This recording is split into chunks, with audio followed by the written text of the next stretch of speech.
I was exposed to pornography when I was 7 years old, and by the time I was 9 or 10, I would use it most nights in order to actually fall asleep. And somehow that's not actually the worst part. Around the age of 12 at the time, I would watch it regularly on my phone or the tablet I think that I had at the time. And what I didn't know, what I didn't understand is all of our data and everything that we watched online on Safari, all of the tabs were on the cloud. So everything that we would watch would be like basically opened on other people's tablets, especially my mom's.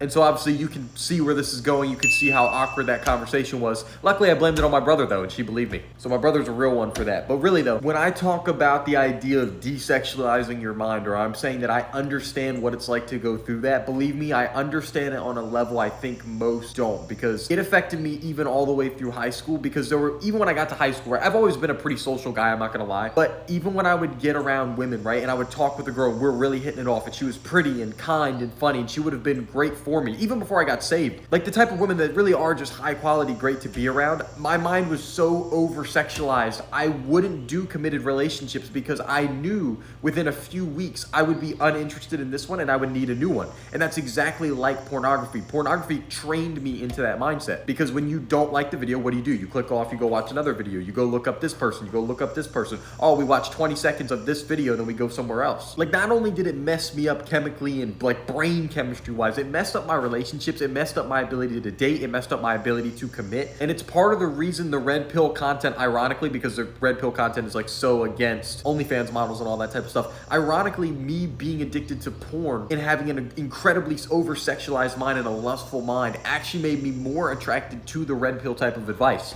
And that's actually why I went down that rabbit hole. That's probably why I started making that type of content. Luckily, Christ saved me and got me out of that, because salvation is not a gift that I give Christ, right? I don't give my life to Christ. He gave his life for me. Salvation comes from him. I think the perception of even struggling with lust really has to change now, because I've seen studies now that probably like 80 to 90% of young men watch porn and over half of young women watch porn. Like, it is no longer just like a weird like guy in his basement type of thing. Like, it's everywhere, right? And that's because society is programming us to keep us on a fleshly level. You have to understand that there is intentionality behind the fact that everywhere you go, like, the idea of sex is stuffed down your throat. It's in the TV, it's in the music, it's in all the movies. They no longer can do a movie without a sex scene. This is not a thing anymore. The ads for even like beer companies, it's always like the beer box, and then there's like booty cheeks right next to the beer company. Like, it's impossible. It's literally everywhere, but it's designed that way. And I know that's gonna make me sound like some type of conspiracy theorist, but really I'm not, because if you read, I think it's Galatians either 5:16 or maybe it's 5:20 that talks about, if you walk in the spirit, you will not fulfill the desires of the flesh, but if you walk in the flesh, you won't fulfill the desires of the spirit, right? If we are constantly feeding our flesh, we will never tap into the spirit. If you can never tap into the spirit, you can never tap into following God. You can never tap into growing with God, right? So if they keep us fleshly minded, carnally minded, then we never actually grow. And if they can do that and they can program you long enough with that, eventually things like atheism start to make sense, right? Because they've literally programmed you out of the one who created you. Here's something you've probably never thought about, and no conspiracy person like will actually talk about it, but it's the truth. The ultimate conspiracy is the fact that they are trying to pull us away from God, and everything is an attempt to do that. If you go even look in the Bible, when you look in Genesis in chapter 1, 2, and 3, when the Adam and Eve fall, right, when they get kicked out of the garden, the reason they get kicked out of the garden is because when you read about it, right before Eve eats the fruit, it says, in a desire to make one wise, right? And then Eve eats the fruit. One of the things that always makes humans have the downfall is trying to play God. And so when they take God out of society and they always try and carnally program you, the attempt is that eventually, if we can steer you away enough from God,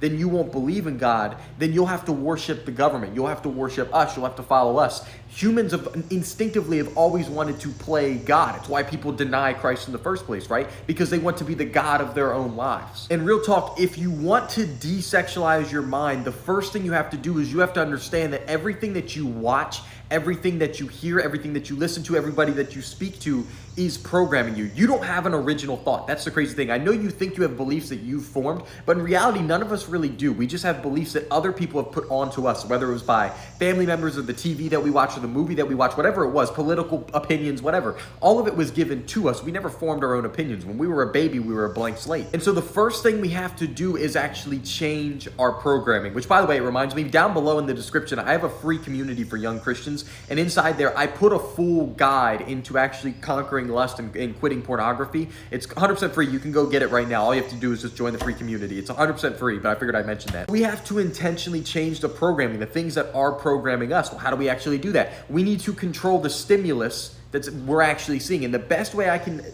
help you out with this, the best thing I can tell you is put Jesus stimulus in everything that you do. Rather than listening to worldly music that's always talking about sex, which is intentional, by the way, listen to gospel, listen to worship music. Instagram and social media is obviously it's a hub for softcore porn, basically. Let's fill up our For You pages with godly content. So then we don't even have the opportunity to look at the fleshly type of stuff, the stuff that's going to make you want to fulfill the flesh. And then you're constantly walking in the Spirit because you're always thinking about the Spirit. You're always thinking about God. If we fill up all your stimulus, so every time you get on your phone, every time you listen to music, every time you're just driving in the car by yourself and sitting silently, or you're listening to a sermon, you're always thinking about God, you'll naturally, progressively start to walk in the Spirit, and you'll stop desiring the things of the flesh.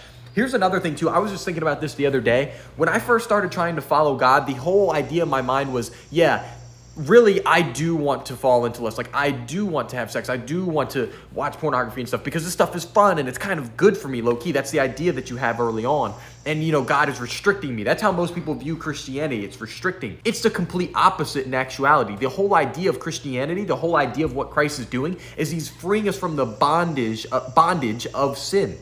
What does that actually mean? What does it mean to be freed from the bondage of sin? I no longer am a slave to my flesh. I am no longer a slave to please it in order to go back to doing what I need to do. I don't have to watch porn, or I don't have to do that type of stuff in order to go to sleep. I don't have to do it in order to focus. I don't have to, oh man, I ain't got laid in 2 weeks. I got to really lock in. And now you got to go text 9 different girls on Snapchat. None of that, because you're being freed. Christ is delivering you from that bondage.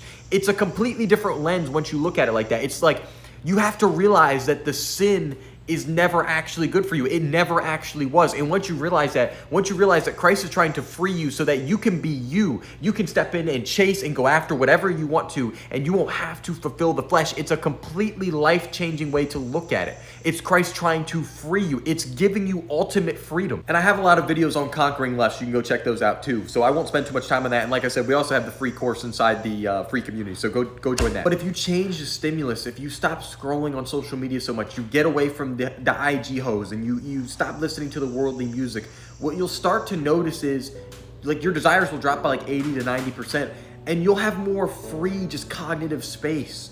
And then you can start to focus on God. You can start to focus on Christ. And in Romans 12:2, it talks about the idea of renewing our mind in Christ Jesus. And you do that in a gradual process. It's not something that happens immediately, but when we desexualize our mind, when we intentionally take out the stuff that constantly makes us carnally minded, we can then go to look to the things that are higher up. We can look to the things that are spiritually minded, and then you can start to progress, and then you can start to really flourish with God, and then you can start to hear from God, right? Because, bro, if you want to hear from God, I hear from God all the time. Not here, I hear from God all the time.